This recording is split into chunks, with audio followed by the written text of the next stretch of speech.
एक छोटंसं गाव नांदणी आणि इथं आहे तब्बल 12 शतकांची परंपरा असलेला जुना मठ। पण या मठाचं वैशिष्ट्य म्हणजे या मठात आहे एक खास हत्तीन महादेवी। पण ही केवळ हत्तीन नाही बरं का, ती या गावाचा आत्मा आहे। पण आता तिचं अस्तित्व धोक्यात आलं, कारण गुजरातमधील वंतारा प्रकल्पातून एक पथक महादेवी हत्तीनीला न्यायला येणार आहे। तिथं तिला चांगलं आयुष्य मिळेल, उत्तम वैद्यकीय सुविधा मिळतील असं म्हणलं जाते।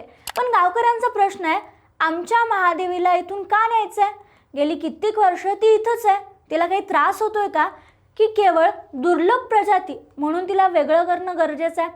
हजारो नांदणीकर हे ऐकून काल रस्त्यावर उतरलेत आणि महादेवीला कुठेही जाऊ देणार नाही असं म्हणू लागलेत। मठाच्या वतीनं आता सर्वोच्च न्यायालयात याचिका देखील दाखल केली गेली आहे आणि गावकऱ्यांनी मूक मोर्चा देखील काढला।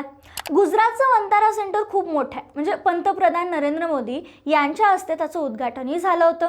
इथं हत्तींसाठी MRI, थेरपी, स्कॅनिंग अशा आधुनिक सुविधा आहेत। पण नांदणीकर विचारतात, परंपरा, प्रेम आणि स्नेहाचं मोल त्या मशीनपेक्षा कमी आहे का? त्यामुळे सर्वोच्च न्यायालयात आज काय निर्णय होईल? महादेव हत्तीनी नांदणीतच राहील की गुजरातला पाठवली जाईल, याकडे सगळ्यांचं लक्ष लागून आहे।